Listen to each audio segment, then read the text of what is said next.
बिस्मिल्लाहिर्रहमानिर्रहीम। So this is module 6 about curve beam. So इस lecture में हम बात करेंगे कर्व बीम के बारे में। अगर हम स्टार्ट लें फ्लेक्सर फार्मूला से, तो फ्लेक्सर फार्मूला हमारे पास क्या था, sigma is equal to my/i। ये हमारे पास कर्व बीम पे एप्लीकेबल नहीं होता। क्यों? क्योंकि हमारे पास कर्व बीम के केस में एक तो हमारे पास न्यूट्रल एक्सिस शिफ्ट हुई होती है, आपके पास न्यूट्रल एक्सिस सेंट्राइडल एक्सिस नहीं रहती। इस केस में आपके पास न्यूट्रल एक्सिस और सेंट्राइडल एक्सिस हमारे पास कोइंसाइड रहती है। और जो बेसिक वजह है वो हमारे पास क्या है कि हमारे पास इस केस में स्ट्रेस लीनियरली वेरी करते हैं। हमारे पास स्ट्रेन लीनियरली वेरी करता है, स्ट्रेस भी लीनियरली वेरी करते हैं, और इसी की बेस पे हमने ये फार्मूला ड्राइव किया। लेकिन कर्व बीम के केस में हमारे पास जो स्ट्रेस है वो आपके पास लीनियरली नहीं बल्कि पैराबोलिकली वेरी करते हैं। सो इस वजह से हमारे पास कर्व बीम के लिए जो फार्मूला है वो हमारे पास उससे अलग है। तो हम डेरिवेशन में नहीं जाते, हमारा कोएफिशिएंट सेम रहेगा, जस्ट हम फार्मूला लिखेंगे और उसके पैरामीटर को डिस्कस करेंगे। तो stress at any point in curve beam will be equal to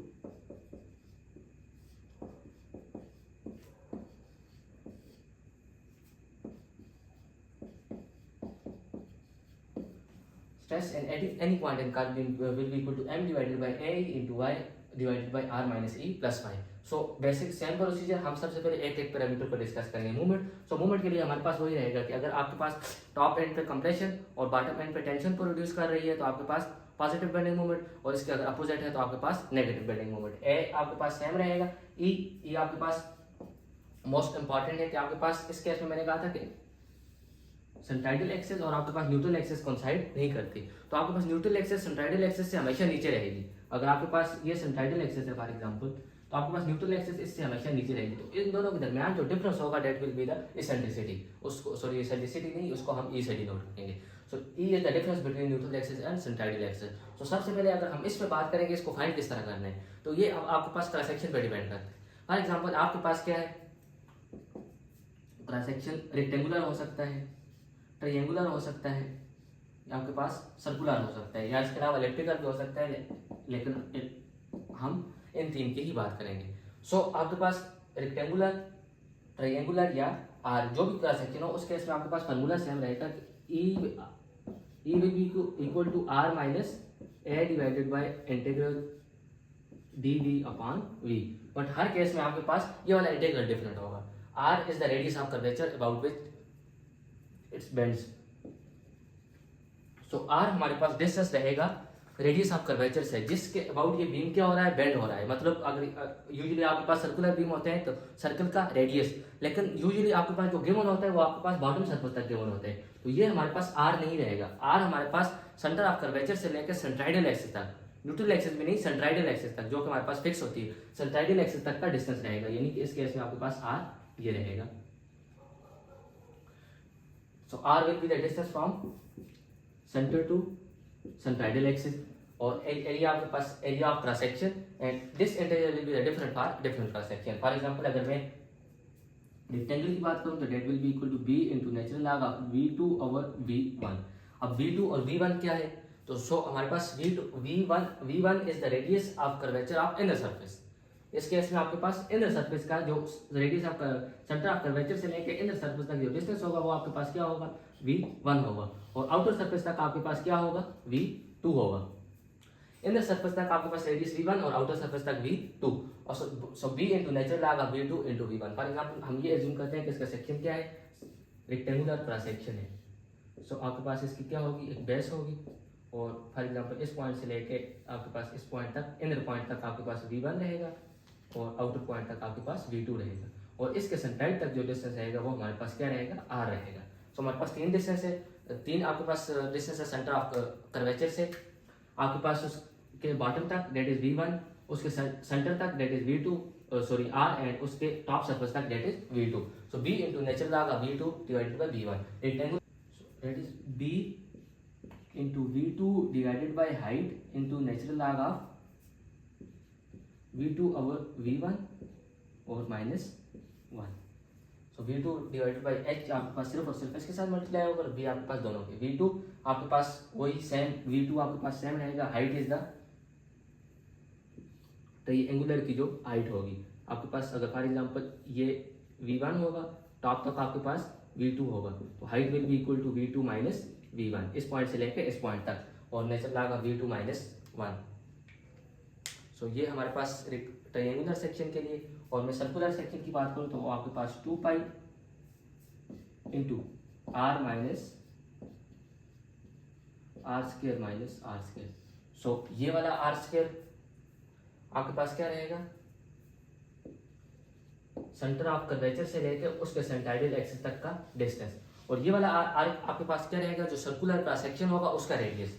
for example आपके पास ये सर्कुलर क्रॉस सेक्शन है तो उसका रेडियस जो आपके पास ये रहेगा, ये सेम बीम है आपके पास इस क्रॉस सेक्शन से लेट्स अज्यूम मिलकर बना हुआ, तो उसका जो रेडियस होगा that will be small R, और आपके पास जो सेंटर ऑफ कर्वेचर से लेकर उसके सेंटाइड तक का डिस्टेंस होगा, यानी कि आपके पास अगर फॉर एग्जांपल ये सेंटर ऑफ कर्वेचर है तो that will be the R.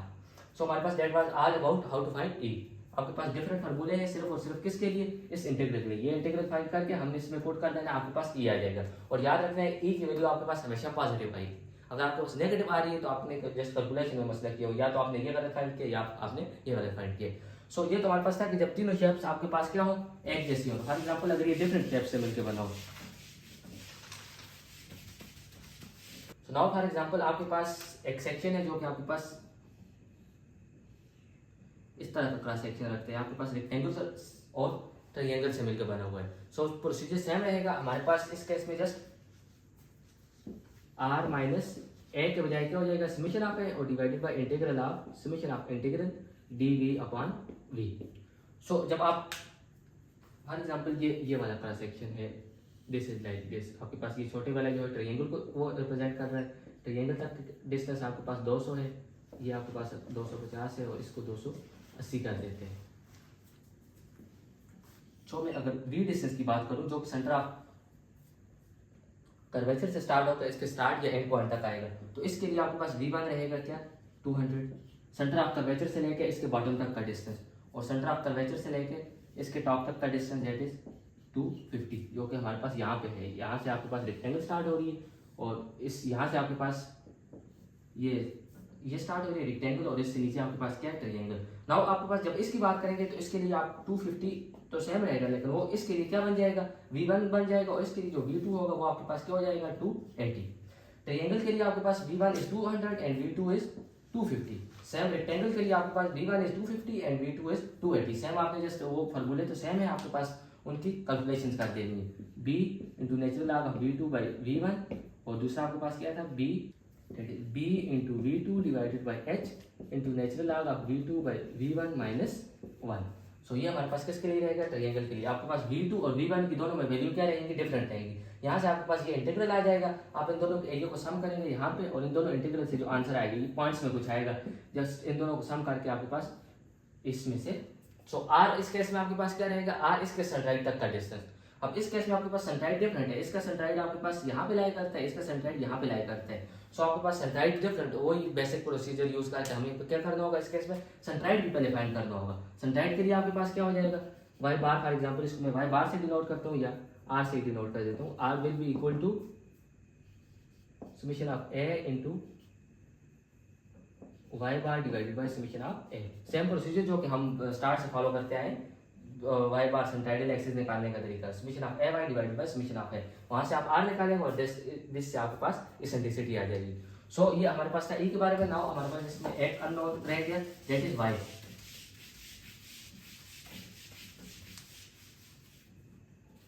So let's assume हमारे पास ये क्रॉस सेक्शन था, अनसिमेट्रिकल क्रॉस सेक्शन है, और ये आपके पास सेंट्राइडल एक्सिस थी, और जैसे ही आपने न्यूट्रल एक्सिस फाइंड की तो ये आपके पास क्या है, न्यूट्रल एक्सिस है जो कि इसेंट्रिसिटी ई पे लाई कर रही है। दैट वाज सेंट्राइडल एक्सिस, और हमारे पास ई फाइंड की तो ये हमारे पास ब्लैक कलर वाली आपके पास क्या है, न्यूट्रल एक्सिस है। So Y is the distance from neutral axis, Y हमारे पास डिस्टेंस है न्यूट्रल एक्सिस से उस फाइबर तक जिस पे हम स्ट्रेसेस को फाइंड करना चाहते हैं। फॉर एग्जांपल मैं टॉप पे फाइंड करना चाहता हूँ तो वाई ये डिस्टेंस हो जाएगा, बॉटम पे फाइंड करना चाहता हूँ वाई ये डिस्टेंस हो जाएगा।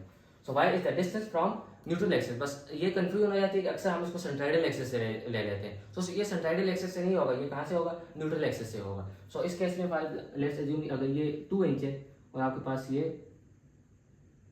6 इंच है, तो आपके पास टॉप तक का डिस्टेंस 6 इंच के बजाय क्या हो जाएगा, 8 इंच हो जाएगा, क्योंकि हमने ये वाला डिस्टेंस न्यूट्रल एक्सिस से लेना है। वाई सेम रहेगा जो कि हमारे पास फ्लेक्सर फार्मूला में था कि न्यूट्रल एक्सिस से लेके उस टॉप फाइबर तक या बॉटम फाइबर तक, यूजुअली हम टॉप और बॉटम के स्ट्रेसेस में ही इंटरेस्टेड होते हैं। सो that was all about this formula कि हमारे पास m पॉजिटिव हमने देखा है टॉप फाइबर पे पॉजिटिव। फॉर एग्जांपल मैं यहाँ पे मूवमेंट लगा देता हूँ, अब ये मूवमेंट लगी हुई है, प्योर मूवमेंट है।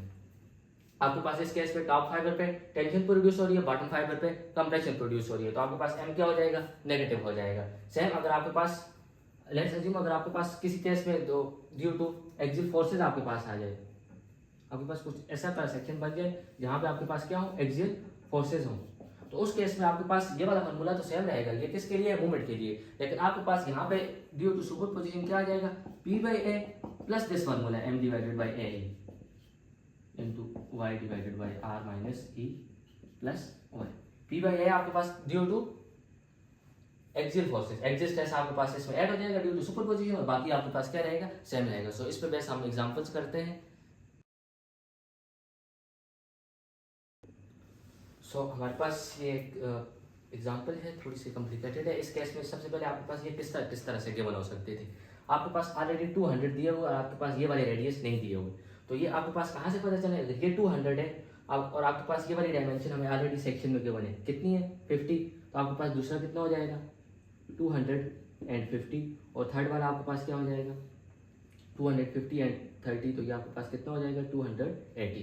अब आपके पास ये इस तरह गिवन हो सकता था और ये वाली सेक्शन डायमेंशन ना गिवन हो, तो आपके पास ये वाला 250 है, ये 230 है, आपके पास 50 और 30, इन दोनों में से या तो आपके पास सेक्शन में डायमेंशन गिवन होगी या आपके पास रेडियस में गिवन होगी। तो हमने थोड़ा सा कॉम्प्लिकेटेड सेक्शन चूज किया है, हम इस पर थोड़ा सा टाइम लेगा, इस पर कैलकुलेशन वगैरह करेंगे। इसको हल करने के बाद आपके लिए सिंपल सर्कुलर सेक्शन हो या रेक्टेंगुलर या टी सेक्शन या आई सेक्शन, उस केस में आपके पास आसानी हो जाएगी।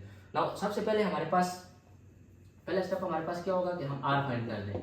आर हमारे पास क्या था, सेंटर ऑफ कर्वेचर से लेके सेंट्राइडल एक्सिस तक का डिस्टेंस। सो इस केस में आपके पास सेक्शन सिमेट्रिकल नहीं है, तो हमें इसकी सेंट्राइडल एक्सिस ही नहीं पता। फॉर एग्जांपल की रेक्टेंगल की हमें पता है इसके सेंटर पे हाइट लाई करेगी, और इसके हमें पता है इसके 2/3 और 1/3 ऑफ हाइट लाई करेगी, लेकिन हमारे पास जो मेन चीज है कि हमारे पास सेंट्राइडल एक्सिस तक का डिस्टेंस ही नहीं पता। तो सबसे पहले हम वो किस तरह फाइंड करेंगे, अगर सेक्शन आपके पास सिमेट्रिकल होता, मोस्ट ऑफ द केसेस अगर आपके पास सिमेट्रिकल है, आई सेक्शन है, तो आई सेक्शन फॉर एग्जांपल इसकी हाइट 80 है, तो आई सेक्शन का सेंट्राइड कहाँ पे लाई करेगा, 40 पे लाई करेगा, तो 200 प्लस 40 आपके पास क्या हो जाता है, आर डैश हो जाता है, लेकिन ये आपके पास अनसिमेट्रिकल है। सो प्रोसीजर सेम रहेगा, R will be equal to summation of A Y divided by summation of A. लेकिन इस केस में मोस्ट इंपॉर्टेंट आपके पास ये क्या है कि आपने जो रेफरेंस लाइन लेनी है वो आपने हमेशा सेंटर ऑफ कर्वेचर को लेना है, क्योंकि हमें आर डैश जो डिस्टेंस चाहिए वो हमें किससे चाहिए, सेंटर ऑफ कर्वेचर से चाहिए। तो हमारा जो रेफरेंस रहेगा वो हमारे पास ये रहेगा। So that is summation of A into Y bar. A आपके पास क्या है, ए इज द, अगर मैं रेक्टेंगल के एरिया की बात करूं दैट इज 50 मल्टीप्लाई बाय, सो ये आपके पास 50 मिलीमीटर है, ये मैं भूल गया था, दैट इज 50। सो अगर इसके एरिया की बात करें, मैं मिलीमीटर की यूनिट यूज कर रहा हूं, 50 multiply by 50, that is the area of rectangle. Now Y bar of rectangle, Y bar अब आपके पास इस पॉइंट से लेके इसके सेंट्राइड तक का डिस्टेंस। सो आपके पास ये पता है कि इसका सेंट्राइड हमारे पास यहाँ से कहाँ पे लाई करेगा, टोटल 50 है तो किस पे लाई करेगा, 25 पे, मतलब ये इस पॉइंट पे कहीं लाई करेगा, दैट इज वाई बार। सो आपके पास 200, आपके पास यहाँ तक का डिस्टेंस 200 है और प्लस इसका हाफ, तो कितना हो जाएगा 225, that is the Y distance of rectangle. Now आपके पास ट्रायंगल के एरिया की बात करें, half of B H 30 multiply by 50। Now इसके वाई बार डिस्टेंस की बात करें तो आपके पास यहाँ तक का डिस्टेंस आपके पास ऑलरेडी है, इस पॉइंट से लेके इस पॉइंट तक का डिस्टेंस आपके पास ऑलरेडी है, कितना है 250, दिस इज 250। आपके पास ये इसकी बेस बन रही है ना, तो 250, और इसके बाद आपके पास अगर देखें तो आपके पास इस तरफ से 1/3 ऑफ 30 होगा और बॉटम से 2/3 ऑफ 30 होगा, क्योंकि बॉटम से आपके पास ये 2/3 पे लाई करेगा, टॉप से 1/3, सो 1/3 ऑफ 30 आपके पास कितना होता है 10, 250 प्लस 10 तो that is 260 divided by summation of area that is 50 multiply by 50 और plus half of 30 multiply by 50। सो यहाँ से आपके पास आर डैश की वैल्यू आ जाएगी, आर डैश आपके पास ये यहाँ पे कहीं लाई करेगा, so let's this is hour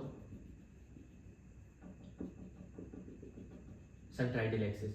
so इसका जो डिस्टेंस है ये हमारे पास आ जाएगा 233.08, टॉप फाइबर 200 पे और सेंट्राइडल एक्सिस 233.08 पे, और बॉटम फाइबर आपके पास 280 पे लाई करेगा।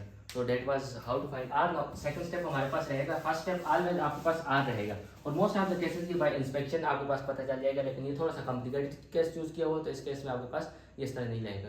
सो नाउ हमारे पास फर्स्ट स्टेप हमारे पास ऑलवेज क्या रहेगा कि हम आर को फाइंड करें और सेकंड स्टेप हमारे पास ए को फाइंड करें, क्योंकि ई के फॉर्मूले में हमारे पास आर यूज होता है, E equal to R minus A divided by integral of DV divided by V. So हमारे पास पहला स्टेप रहेगा आर को फाइंड करना, देन हमारे पास इंटीग्रल को फाइंड करना। सो अब हम इंटीग्रल फाइंड करते हैं। सो इंटीग्रल हमारे पास इजी होता है अगर हमारे पास कोई भी सिंपल शेप होती है। सिंपल शेप से मुराद हमारे पास तीन शेप है, रेक्टेंगुलर, ट्रायंगुलर और सर्कुलर, लेकिन इस केस में उन तीनों में से एक भी नहीं है, ये क्या है, दो शेप से मिलकर बना हुआ है। तो हमारे पास सेम प्रोसीजर रहेगा, हम पहले एक के लिए फाइंड करेंगे, फिर दूसरे के लिए फाइंड करेंगे एंड देन दोनों को ऐड कर देंगे। ऐड का प्रोसीजर भी हमारे आपके पास जस्ट उनको ऐड नहीं करना, summation of A divided by summation of integral. So now हमारे पास सबसे पहले रेक्टेंगल की बात करते हैं। यहाँ पे आपने डायमेंशन जस्ट याद रखनी है कि हमने v1 और v2 कैसे लेना। फार्मूला तो जस्ट सिंपल ही है, v into natural log of v2 by v1। So what is the v2 and what is v1। सो आपके पास जो इनर फाइबर तक डिस्टेंस रहेगा, जब मैंने बनाया था कार्ड बीम तो मैंने इस तरह बनाया था, मैंने कहा था इनर फाइबर तक डिस्टेंस क्या रहेगा v1 और आउटर फाइबर तक डिस्टेंस क्या रहेगा v2। अब आपके पास रेक्टेंगल के केस में इनर फाइबर कहाँ पे लाई कर रहा है, आपके पास अगर ये सेक्शन है, अगर मैं इसको इस तरह बनाऊँ तो आपके पास ये यहाँ पे रेक्टेंगल है और यहाँ पे आपके पास क्या है, ट्रायंगल है। सो रेक्टेंगल के इनर फाइबर तक का डिस्टेंस आपके पास क्या होगा, सबसे मिनिमम वाला, दैट इज 200। ये यहाँ पे कुछ क्लियर नहीं है,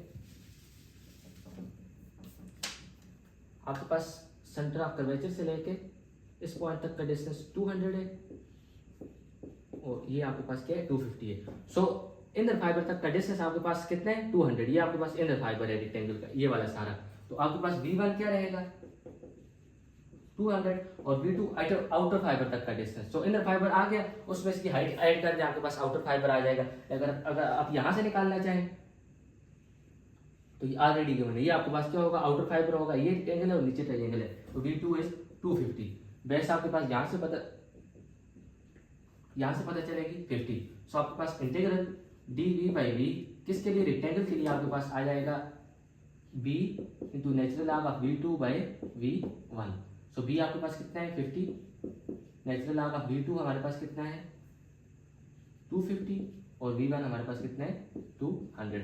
सो यहाँ से आपके पास भी सेम इंटीग्रल किसके लिए आ जाएगा, रेक्टेंगल के लिए। नाउ हमारे पास रेक्टेंगल के लिए हमने निकाल लिया, सेकंड स्टेप हमारे पास क्या होगा, ट्रायंगल के लिए हम निकालें।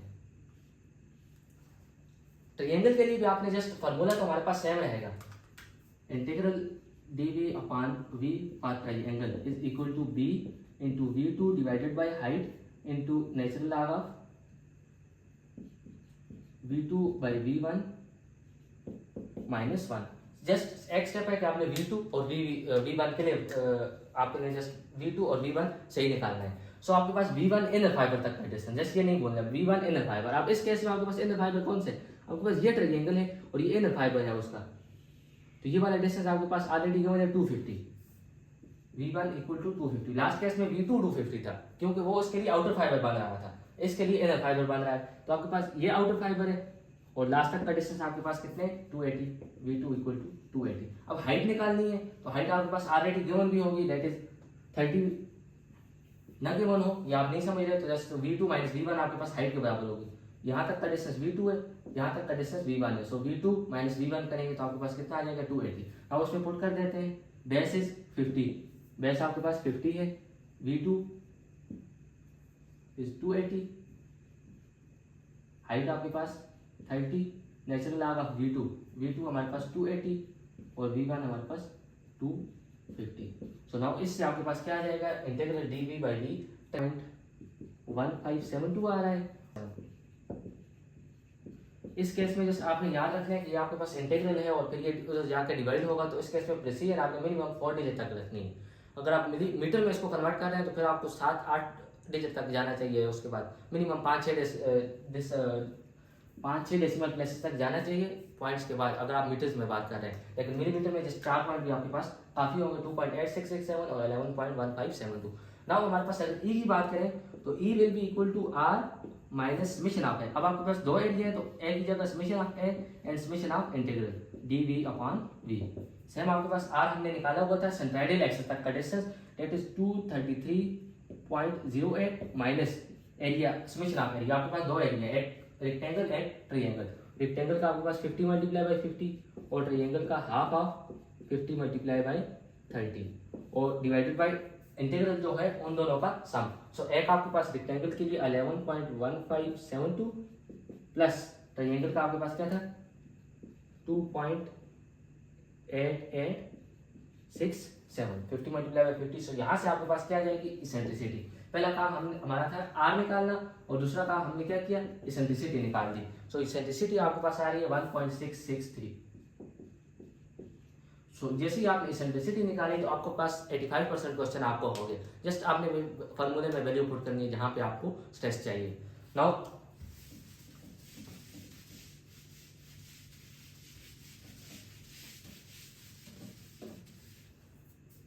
सो फॉर्मूले में आपके पास वाई डिस्टेंस यूज होगा तो उसके लिए मैं इस डायग्राम को जरा थोड़ा सा क्लियरली बनाता हूँ दोबारा। आपके पास ये आपके पास क्या है क्रॉस सेक्शन है थोड़ा सा ये इस पॉइंट तक का डिस्टेंस आपके पास कितना है 200। इस पॉइंट तक का डिस्टेंस आपके पास कितना है 250 और इस पॉइंट तक का डिस्टेंस आपके पास कितना है 280। हमने टॉप और बॉटम फाइबर पे क्या करना है स्ट्रेसेस को निकालना है। फॉर्मूला तो हमारे पास सेम है that is stress is equal to m upon A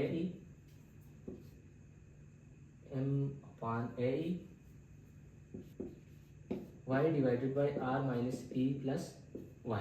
so m clear है a क्लियर है।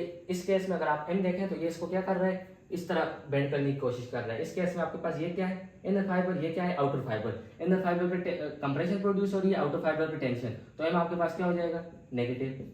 ए ई आपके पास सिर्फ और सिर्फ क्या रहता है y रहता है। सो मैं अगर इसकी सेंट्राइडल एक्सिस ड्रा कर दूं तो सेंट्राइडल एक्सिस हमारे पास कहाँ थी 233.08।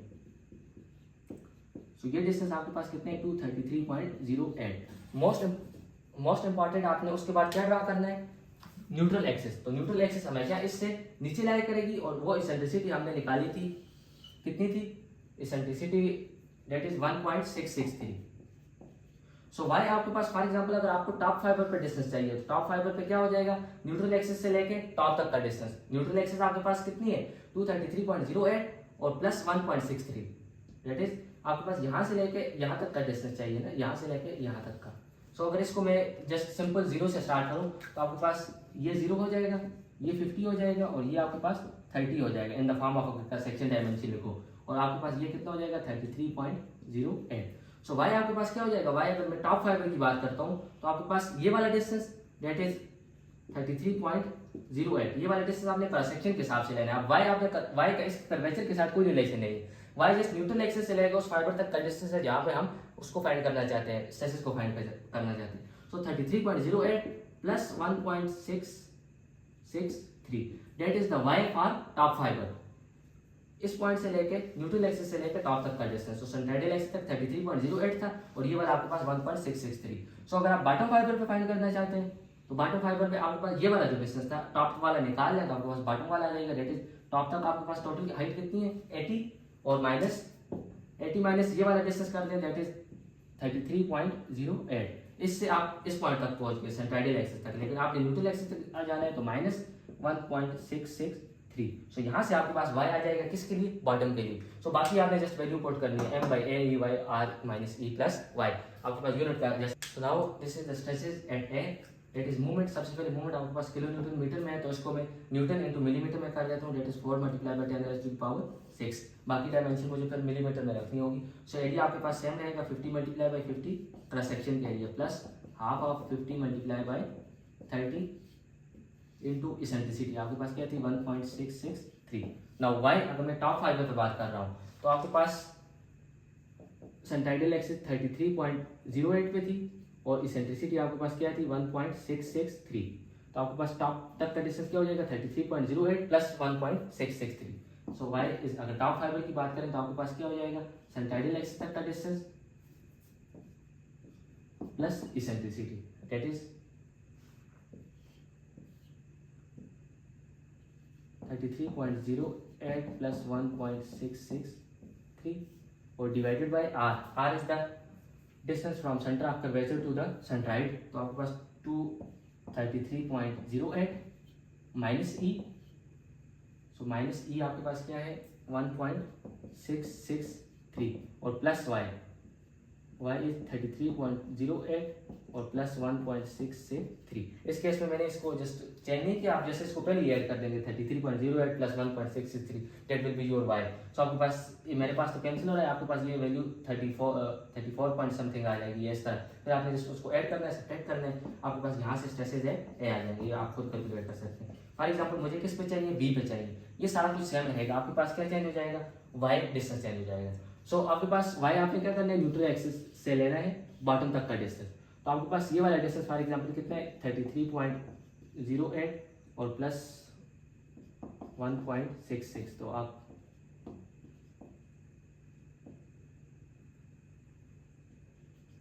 ये 34.74 है ये वाला डिस्टेंस, टॉप से लेके इस तक 34.74। किस तरह आया, आपने सेंट्राइडल डिस्टेंस जो था और जो आपके पास इसेंट्रिसिटी थी। एक बात याद रखें, पहले हमने सेंट्राइड निकाला था 233 यानी 0.8 था, वो आपके पास क्या था, सेंटर ऑफ कर्वेचर से लेके उसके सेंट्राइड तक का डिस्टेंस था 233 यानी 0.4। लेकिन अब हमें सेंट्राइड चाहिए, अब हमें जो वाई डिस्टेंस चाहिए वो हमें न्यूट्रल एक्सिस से फाइबर तक चाहिए, उसमें सेंटर ऑफ कर्वेचर का कोई रोल नहीं है। तो हमारे पास जो टॉप फाइबर तक का डिस्टेंस होगा वो हम उससे निकाल लेंगे। आपके पास 233 यानी 0.8 था, टॉप फाइबर तक का डिस्टेंस आपके पास कितने 200, तो उससे आपने वो निकाल दिया, तो आपके पास कितने बच गए 33 यानी 0.8। सो 34 यानी 7.4। अब इसकी टोटल हाइट आपके पास कितनी है 50 प्लस 30, टोटल हाइट आपके पास 80 है, और 80 में से अगर इसका टॉप वाला डिस्टेंस निकाल दें दैट इज 34.74, तो आपके पास ये बॉटम वाला डिस्टेंस आ जाएगा, न्यूट्रल एक्सिस से लेके बॉटम वाला डिस्टेंस। वो वाला डिस्टेंस आप क्या करेंगे, इसमें y की जगह पुट करेंगे, y इक्वल टू 80 माइनस 34.74। सो इससे आपके पास स्ट्रेसेस आ जाएंगे एट बी, ये आपके पास -4 रहेगा due to negative bending moment. So that was how to find the stresses in curve beam. ये आपके पास हमारे पास काफी कॉम्प्लिकेटेड सी प्रॉब्लम थी, जैसे आप इसको समझ लें। बाकी आपके पास आई सेक्शन या टी सेक्शन कोई भी हो जाए, फॉर एग्जांपल आपके पास टी सेक्शन आ गया तो आपके पास दोनों रेक्टेंगुलर है, उसके केस में आपके पास बी इंटू नेचुरल आपका v2/v1 वो भी सेम रहेगा। सेंट्राइड इस केस में भी आपको निकालना होगा, ये आई सेक्शन आ जाए इस तरह का कुछ। This is the second example on curve beam. हमारे पास यहाँ पे आपके पास क्या है, एक कर्व बीम यूज किया हुआ है दैट इज आप 0.63, ये उसका क्रॉस सेक्शन है, हमारे पास सर्कुलर क्रॉस सेक्शन है। अगर आपके पास आर की बात करें तो आपके पास इसके इनर पोर्शन तक डिस्टेंस दिया हुआ है दैट इज 1 इंच। लेकिन अगर हम सबसे पहले हमारा स्टेप क्या होगा, आर निकाल लें, तो आर हमारे पास क्या हो जाएगा, उसके सेंट्राइड तक का डिस्टेंस। तो इस केस में आपके पास इसका सेंट्राइड कहाँ पे लाई करेगा, सेंटर पे लाई करेगा, और आउटर रेडियस आपके पास 0.75 है, तो आर आपके पास क्या हो जाएगा 1 प्लस 0.75। ये कुछ इस तरह का सीन है ना कि आपके पास ये और ये इस पॉइंट तक का डिस्टेंस आपको दिया हुआ है 1 इंच। आपने क्या करना है, उससे लेके उसके सेंटर ऑफ कर्वेचर तक, उसके सेंट्राइड तक, ये आपके पास सेंटर ऑफ कर्वेचर है कर्व बीम का, और ये आपके पास सेक्शन का सेंट्राइड है। सो 1 और प्लस इसका जो आउटर रेडियस है दैट इज 0.75, तो 1 प्लस 0.75 1.5 आपके पास क्या हो जाएगा, 1.75 इसका सेंट्राइड डिस्टेंस हो जाएगा। नाउ ई आपके पास क्या था, R minus A divided by integral. So इस केस में अगर आप देखें तो हमारे पास जो फार्मूला गिवन था वो किसके लिए गिवन था, सर्कल के लिए गिवन था। हमने ऐसा कोई हमने जो फार्मूला पढ़ा है जस्ट सर्कल के लिए पढ़ा है, आपके पास क्या था 2 pi into R minus under the square root R square minus R square. So हमारे पास ये फार्मूला सिर्फ और सिर्फ सर्कल पे एप्लीकेबल है। लेकिन इस केस में आपके पास देखें तो ये आपके पास एक हॉलो सा सिस्टम है, आपके पास एक इनर सर्कल है, एक आपके पास आउटर सर्कल है। सो हमारे पास सेम प्रोसीजर रहेगा जैसा कि हमारे पास मोमेंट ऑफ इनर्शिया में रहता था। हमारे पास क्या था,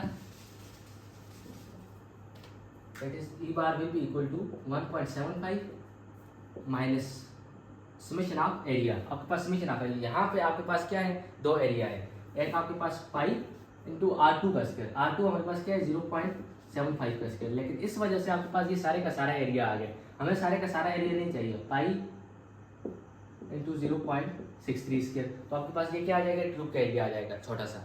0.75 से आपके पास सारा एरिया आ गया और माइनस 0.63 से आपके पास एरिया सब्ट्रैक्ट होकर आपके पास ये जो कलर वाला एरिया ये वाला एरिया आ गया। नाउ सेम हमें किसके साथ करना होगा, इंटीग्रल के साथ करना होगा। इंटीग्रल हमारे पास क्या था 2 पाई इंटू आर, तो आर आपके पास सेम रहेगा 1.75 माइनस 1.75 का स्क्वायर माइनस 0.75 का स्क्वायर। लेकिन इससे आपके पास ये जो इंटीग्रल आया है 2 पाई इंटू आर माइनस, ये आपके पास सारे के सारे सर्कल का आ गया।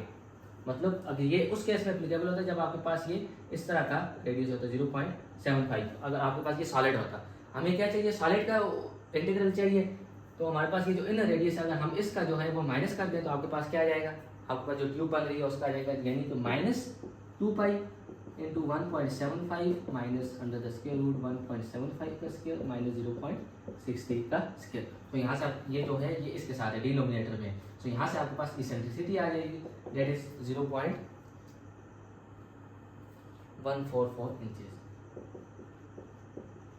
सो नाउ आर भी फाइंड कर दिया, इसेंट्रिसिटी भी फाइंड कर दी। तो इस केस में आपके पास V1 और V2 वाला काम नहीं था, आपके पास सर्कुलर सेक्शन था तो इजीली हो गया। जस्ट आपको सब्ट्रैक्ट करना है एक छोटी सी थी 0.114 इंचेस। अब आपके पास जस्ट फॉर्मूला अप्लाई करना है। फॉर एग्जांपल मुझे इस पॉइंट पे स्ट्रेसेस चाहिए, सबसे पहला काम होगा मेरे पास मूवमेंट की डायरेक्शन को डिफाइन करना। सो आपके पास ये क्या करेगा, इसको नीचे की तरफ पुश करेगा, इस मूवमेंट की वजह से ये जस्ट इस तरह आने की कोशिश करेगा, सॉरी दिस इज नहीं, ये आपके पास इसको ओपन करने की कोशिश करेगा, यानी ओपन करेगा तो आपके पास इनर फाइबर पे आपके पास क्या आ जाएगी टेंशन, आउटर फाइबर पे कंप्रेशन। अब इसके हिसाब से ये इनर है ये आउटर है, ये इसको क्या कर रहा है ओपन करने की कोशिश कर रहा है, तो इनर फाइबर पे कंप्रेशन और आउटर फाइबर पे आपके पास टेंशन, नहीं सॉरी इनर फाइबर टेंशन और आउटर फाइबर पे आपके पास कंप्रेशन। ये जस्ट अगर आप इसकी थोड़ी सी बेंडेड शेप ड्रा करें, ये इस तरह है ना, आपके पास ये इस तरह हो जाएगा इस मूवमेंट की वजह से, तो आपके पास यहाँ पे आपके पास टेंशन आ जाएगी इनर वाली साइड, और यहाँ पे आपके पास क्या आ जाएगी कंप्रेशन आ जाएगी, तो that is negative bending moment. Formula आपके पास सेम रहेगा, stress at any point will be equal to m upon AE into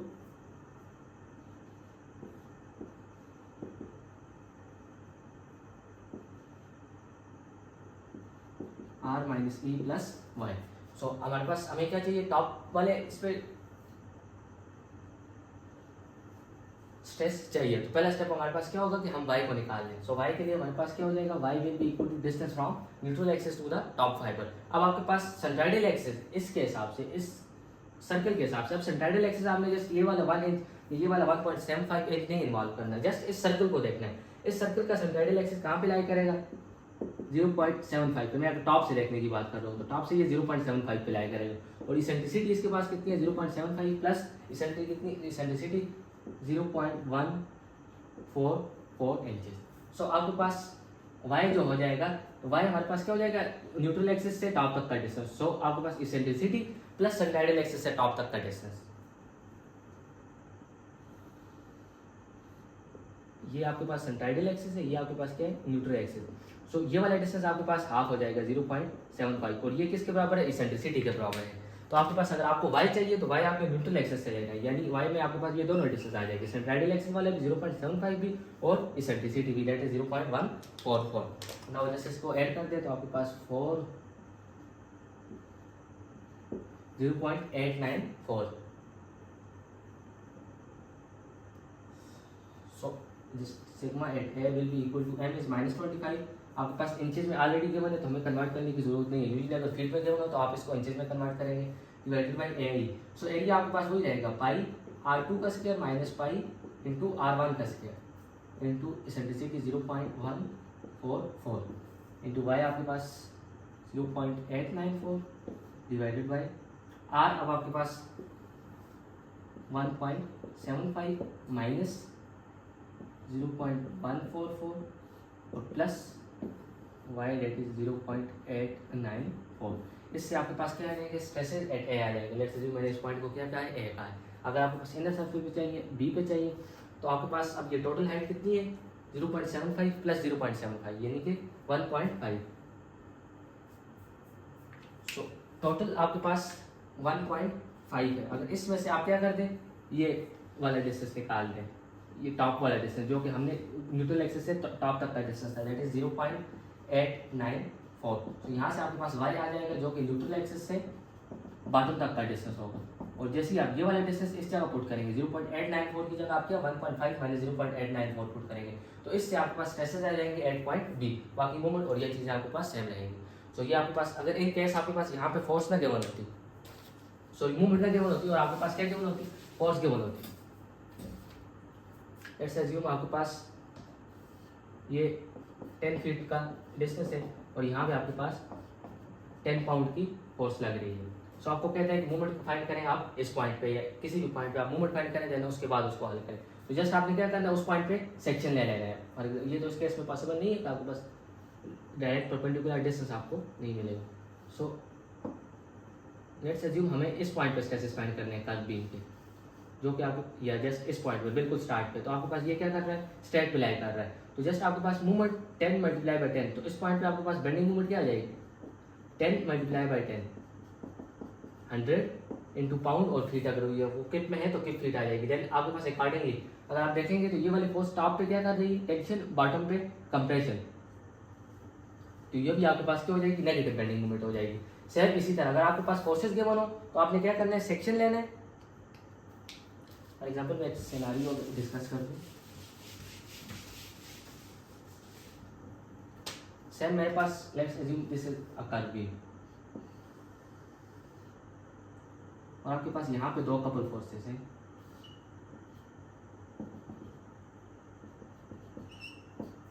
eight an angle of let's assume 30 degree है।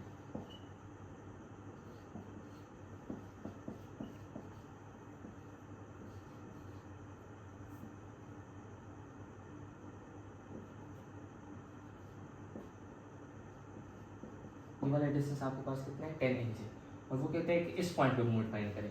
लेकिन आपको इस पॉइंट से इस पॉइंट तक का डिस्टेंस भी नहीं दिया हो, मूवमेंट के लिए तो आपके पास डिस्टेंस चाहिए होता है ना। हम क्या करेंगे, जस्ट यहाँ पे सेक्शन ले लेंगे।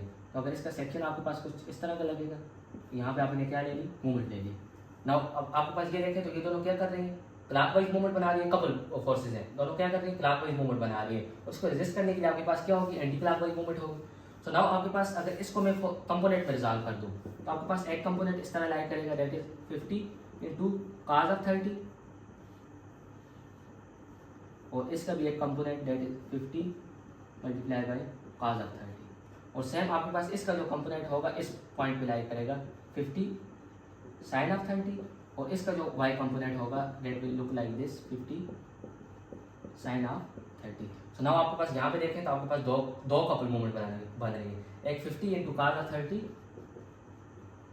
मल्टीप्लाई बाय इन दोनों के दरमियान का डिस्टेंस दैट इज 10 इंच और आपके पास प्लस दोनों की डायरेक्शन क्या है, सेम है, दोनों क्लॉकवाइज है, 50 sin ऑफ 30 मल्टीप्लाई बाय इन दोनों के दरमियान का डिस्टेंस। ये डिस्टेंस आपके पास यूजुअली नहीं गिवन होगा, ये आपको कहाँ से पता लगेगा, बीम के क्रॉस सेक्शन से। फॉर एग्जांपल बीम का रेक्टेंगुलर क्रॉस सेक्शन है, उसकी हाइट आपके पास 2 इंच है, सॉरी 6 इंच कर लेते हैं, 6 इंच है, तो आपके पास ये मल्टीप्लाई बाय क्या हो जाएगा, 6 इंच हो जाएगा। यहाँ से आपके पास मूवमेंट आ जाएगी और वही मूवमेंट आपके पास बीम के हर सेक्शन पे रहेगी, क्योंकि आपके पास ये कपल मूवमेंट है ना, दोनों फोर्सेस कपल बना रही है, तो कपल मूवमेंट बीम के हर सेक्शन पे कांस्टेंट रहती है। तो हर पॉइंट पे आपके पास क्या आ जाएगी, एक नेगेटिव बेंडिंग मूवमेंट आ जाएगी। नेगेटिव इसलिए कि अगर आपके पास ये वाला कपल मूवमेंट देखें तो आपके पास क्या कर रहा है, बॉटम पे टेंशन और टॉप पे कंप्रेशन प्रोड्यूस कर रहा है। इस फाइबर को अगर आप देख रहे हैं तो ये इसको इस तरफ पुश कर रहा है, इसको इस तरफ, तो बॉटम पे टेंशन और टॉप पे compression. So now that was how, अगर आपके पास फोर्सेस गिवन हो और अगर इन केस आपके पास एक्सियल फोर्स गिवन हो, सेम यही है, आपके पास ये वाला कर्व बीम है और इस पॉइंट पे सो ये इस तरह कर्व बीम बन रहा है। इस पॉइंट पे आपने क्या करना है, स्ट्रेसेस को फाइंड करना है और आपके पास यहाँ पे क्या लग रही है, एक्सियल फोर्स लग रही है, for example P equal to 50 pound और आपके पास ये वाला डिस्टेंस गिवन है 100। तो इसकी वजह से यहाँ पे जो मूवमेंट बनेगी दैट इज आपके पास क्या मूवमेंट बन जाएगी, 50 मल्टीप्लाई बाय 100, फॉर एग्जांपल क्या है, इंचेस है, 50 मल्टीप्लाई बाय 100, तो इसकी वजह से यहाँ पे जो मूवमेंट बन गई that is 50 multiply bye 100 inches और ये आपके पास इस तरह होगा। आपके पास इसकी डायरेक्शन आप देख लें और डायरेक्शन के हिसाब से ये करने, लेकिन जब आप स्ट्रेसेस फाइंड करेंगे तो stresses at any point will be equal to P by A, तो आपके पास ये वाला फैक्टर साथ में लाजमी आ जाएगा, प्लस आपके पास M बाई A और फिर वो वाली कैलकुलेशन आपके पास होंगी A by A into Y upon R minus E plus Y, ये उसके बाद होगी। लेकिन P बाई A क्योंकि आपके पास ये क्या है, एक्सियल फोर्स है, ये आपके पास एक्सियल फोर्स है, तो इसकी वजह से एक्सियल स्ट्रेसेस प्रोड्यूस होंगे P upon cross section area और इस हिसाब से आप इसको करेंगे। सो that was all about curve beam.